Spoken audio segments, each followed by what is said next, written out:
নমস্কাৰ, এটা নতুন ভিডিঅ'লৈ আপোনালোকক পুনৰবাৰ স্বাগতম জনাইছোঁ। আশা কৰোঁ আপোনালোক সকলো ভালে কুশলে আছে আৰু ময়ো আছোঁ ভালে কুশলে। যোৱাকালিও ভিডিঅ' প্ৰস্তুত কৰা নহ'ল, আচলতে মই গৈছিলোঁ এফালে।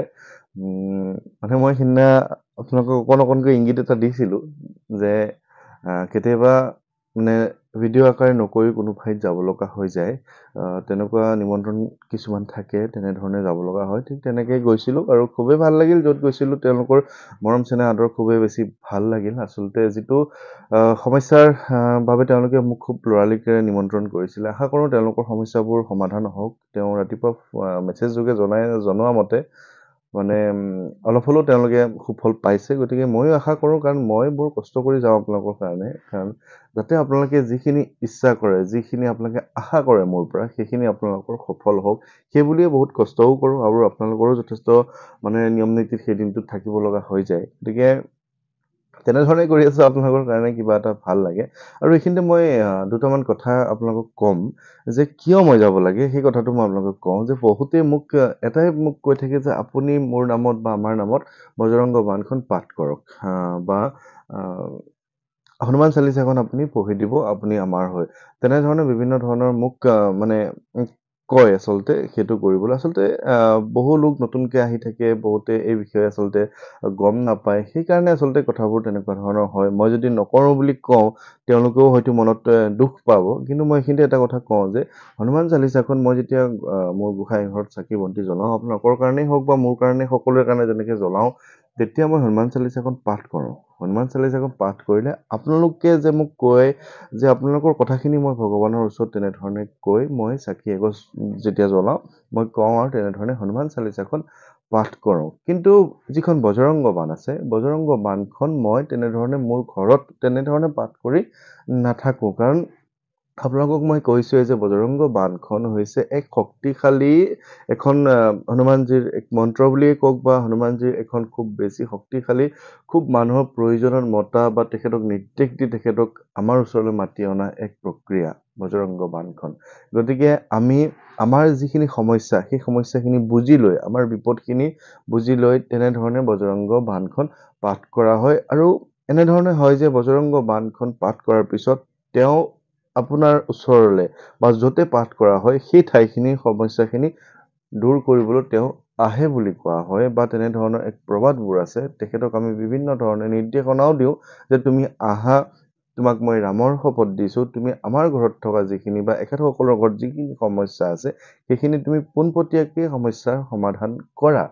সেইকাৰণে বজৰংগ বাণখন তেনেধৰণে পাঠ কৰা নহয়। মানে আপুনি যদি মোক কয় আপোনাৰ বিপদত মই মোৰ ঘৰত বজৰংগ বাণখন পাঠ কৰিব কিন্তু নোৱাৰোঁ, কাৰণ বজৰংগ বাণখন য'ত পাঠ কৰা হয়, বজৰংগ বাণখন য'তেই পাঠ কৰা হয়, তাত থকা নিগেটিভিটি, সেই ঘৰখনত থকা মানুহখিনিৰ মাজত যদি মোকামিলাৰ অভাৱ, সেই ঘৰখনত যদি কোনোবাই কিবা বেয়া কিবা কৰি থৈছে, সেইখন ঠাইত পঢ়িলে সেই ঠাইৰ সেই নিগেটিভিটিখিনি দূৰ হৈ যায়। আপুনি থাকে যদি শিৱসাগৰত, আপুনি যদি বঙাইগাঁৱত থাকে, তাত থাকি মোৰ ইয়াত বজৰংগ বাণখন পাঠ কৰিলে আপোনাৰ সমস্যাখিনি কিন্তু দূৰ হৈ নাযায়। কিন্তু হনুমান চালিচাখন মই পাঠ কৰিব পাৰোঁ, তেনেধৰণে হনুমান চালিচাখন পাঠ কৰোঁ মই।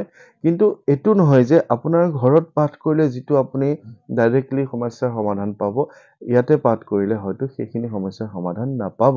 কিন্তু মই এইটো কৰোঁ যে আপোনালোকে যেতিয়া কয়, আপোনালোকৰ বাবে মই যেতিয়া চাকি বন্তি জ্বলাওঁ, তেতিয়া আপোনালোকৰ কথাখিনি কৈ বা মনত ৰাখি মই সেইখিনি মানে ভগৱানৰ ওচৰত প্ৰাৰ্থনা জনাওঁ। ঠিক তেনেকৈ গম পাইছে, বিভিন্ন ধৰণৰ ভিডিঅ' আকাৰত মই আপোনালোকৰ ওচৰত কৈছোঁৱেই যে বহুতে বিভিন্ন ধৰণৰ সমস্যাৰ সমাধান পায়, আৰু মোৰো সেইকাৰণে খুব ভাল লাগে আৰু আপোনালোকৰ কাৰণে কৰি থাকোঁ। কিন্তু এই দুদিনমানৰ পৰা মানে মোৰ বহুত বেছি ফোন আহিছে, বহুত বেছি মানে মই ৰেষ্ট নোপোৱা নিচিনা হৈ গৈছে। গতিকে নিজৰো কিছুমান ব্যক্তিগত কাম থাকে। মানে ধৰি লওক এই যে মুখ্যমন্ত্ৰীৰ আত্মনিৰ্ভৰশীল অসম বুলি একটা আঁচনি উলিয়াইছে ন, যিসকলৰ দোকান বজাৰ আছে তেওঁলোকক চৰকাৰে 2 লাখ টকাকৈ দিব। তাতে মই যিহেতু এজন ব্যৱসায়ী, মই এপ্লাই কৰিছোঁ। আজি মই তাতে ইণ্টাৰভিউ দিবলৈ গৈছোঁ। তো সেইখিনি সময়ত আজি গোটেই দিনটো তেনেধৰণে পাৰ হৈ গৈছে। সেইখিনি সময়ত ধৰি লওক মোৰ ফোন আহিছে, বা যিহেতু মোৰ ফোন এটাই, গতিকে নম্বৰ মোৰ বহুত বেছি নম্বৰ-চম্বৰ নাই মোৰ।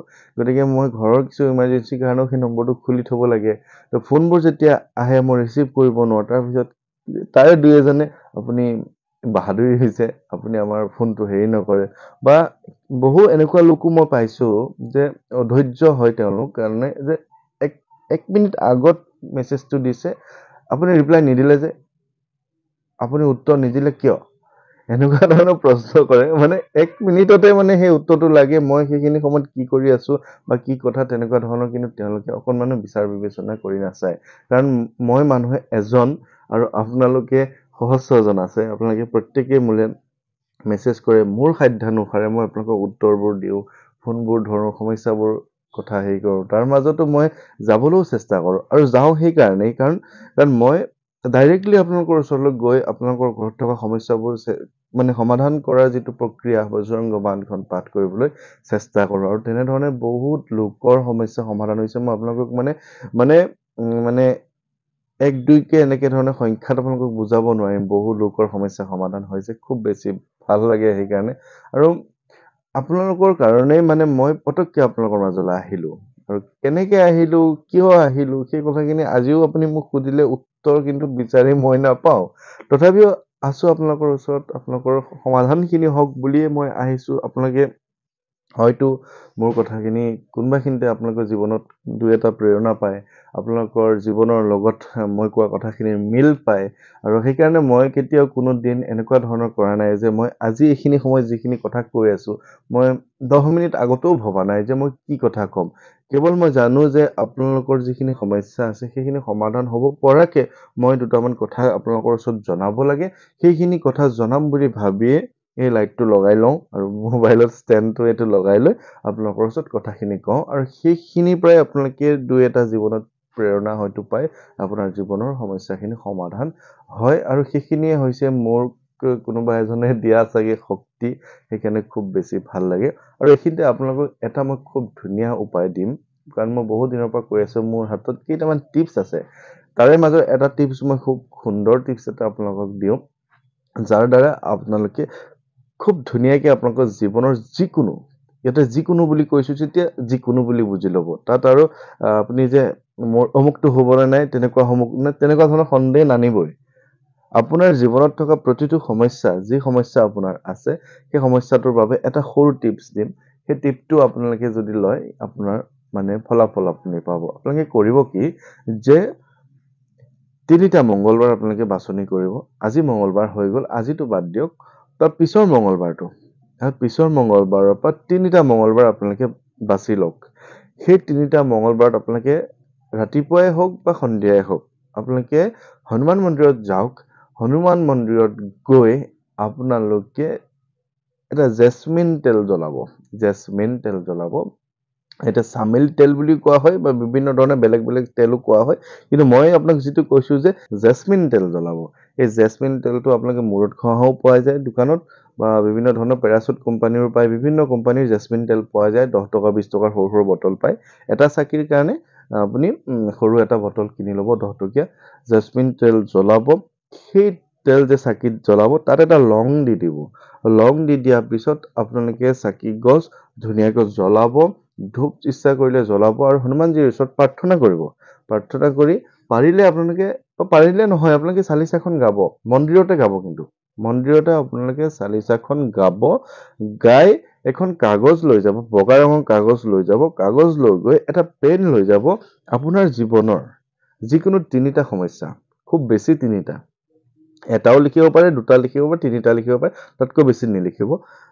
3টা সমস্যা ধুনীয়াকৈ লিখিব। লিখি তলত আপোনাৰ নামটো লিখিব। লিখি ধুনীয়াকৈ ভাঁজ কৰি এটা দক্ষিণাৰ সৈতে আপোনালোকে সেই মন্দিৰত থকা দান পাত্ৰত সোমোৱাই দিব। গতিকে কেৱল নামটোহে লিখিব, ঠাই, মোবাইল নম্বৰ একো লিখিব নালাগে, নামটো লিখিব। কাৰণ দান পাত্ৰটো যেতিয়া আপুনি কাগজখন সোমোৱাই দিব, বিভিন্নজন লোকে তেখেতসকলৰ সমস্যা সমাধানৰ বাবে বা তেওঁলোকৰো মনৰ কামনা সিদ্ধিৰ বাবে সেই দানপাত্ৰত যেতিয়া মনৰ ইচ্ছাখিনি তেওঁলোকে ভৰাই থাকিব, সকলোখিনি শুভেচ্ছা আপোনাৰ কাগজখনত পৰিব, সকলোখিনি মনৰ আশা আপোনাৰ কাগজখনত পৰিব। ঠিক তেনেকৈ আপুনি 3 বাৰ কৰক, আপোনাৰ জীৱনৰ সমস্যাখিনি কিন্তু সমাধান হ'ব বা সমাধান হয় তেনেধৰণে। গতিকে বস্তুখিনি প্ৰেক্টিকেলি চালে খুব সুন্দৰ আৰু তেনেধৰণে আপোনালোকে কৰক, আপোনালোকে ফল পাব। আৰু মই টিপবোৰ তেনেধৰণে দিব আচলতে নিবিচাৰোঁ, কিয় মানুহে হাঁহে মানে হাঁহিলে মোৰ ভাল নালাগে। মানে মই কিবা এটা পাইছোঁ, মই আপোনালোকক জনাই দিছোঁ, কিন্তু এনেধৰণৰ কথাই মানুহৰ মানে কিছুমানে মানে হাঁহি দিয়ে যে, সেইকাৰণে মই মানে নকওঁ। কিন্তু এইটো আপোনালোকক বহুত দিন ভাবি চিন্তি মই আজি আপোনালোকক ক'লোঁ। এনেধৰণে আপোনালোকে কৰিলে আপোনালোকৰ জীৱনৰ কিন্তু সমস্যা সমাধান পাব। আৰু সমস্যা মানে কৈছোঁ যে যিকোনো সমস্যা আপোনালোকে সমাধান পাব। এতিয়া আহোঁ মাজুলীৰ নিমন্ত্ৰণৰ কথা। মাজুলীলৈ যাম হয়তো অহা মঙলবাৰ, নহয় 13 তাৰিখ হ'ব নেকি, 13, 14, 15 বা 13, 14 নিমন্ত্ৰণ অনুযায়ী তেনেধৰণে মাজুলী যাবলৈ মই এটা চেষ্টা কৰোঁ। মানে বহাগ মাহতে হ'ব আৰু বহাগ মাহৰ শেষত মাজুলী যাম। আৰু মাজুলীত যিসকলে নিমন্ত্ৰণ আছে ইতিমধ্যে নিমন্ত্ৰণবোৰ লৈ আছোঁ, মই লৈছোঁৱেই। তেনেধৰণে যাবলৈ মই চেষ্টা কৰি আছোঁ। আৰু কি হয় নাজানো, আৰু মাজুলী গৈ খুব বেছি ভাল লাগিব বুলি মই মনতে এটা আশা কৰিছোঁ। কাৰণ মাজুলীৰ লোকসকলৰ মৰম চেনেহ আচাৰ ব্যৱহাৰ বা তেওঁলোকৰ যিখিনি ঈশ্বৰৰ প্ৰতি থকা ভক্তিখিনি সঁচাকৈ সুকীয়া। আৰু মাজুলীত কিমানজন লোক আছে বা ৰাজহুৱাভাৱে কোনোবাই লগ পাব পাৰে মানে বিচাৰে নেকি সেইটোও মই নাজানো, কিন্তু চাগে সত্ৰ 2-এখন চাম আপোনালোকৰ মাজুলীত। গতিকে অকণমান জনা শুনা 2-এজনে মোক অকণমান গাইড কৰি দিব মাজুলীত, খুব বেছি ভাল লাগিব। এটা দিন চাগে মই বা আগবেলা এটা মই নিজৰ কাৰণে অকণমান ফুৰা চকাখিনি কৰিবৰ কাৰণে ল'ম। গতিকে দীঘলীয়া বিশেষ নকৰোঁ। কালি যিখন ঠাইলৈ গৈছিলোঁ খুবেই ভাল লাগিলে, আৰু তেনেধৰণে মই নিমন্ত্ৰণবোৰ লৈ আছোঁ আৰু বিভিন্ন ঠাইত যাওঁ। আজিও তেজপুৰতে আছে ওচৰতে, নিজৰে এজন লোকৰ ঘৰত যাম। গতিকে তেনেধৰণে কৰি আছোঁ। সকলোৰে কুশল মংগল কামনা কৰিছোঁ। আপোনালোক সকলো সদায় ভালে থাকিব। আৰু আজিৰ ভিডিঅ'টো ইমানতে সমাপ্ত কৰিছোঁ। সকলো ভালে কুশলে থাকিব। ধন্যবাদ।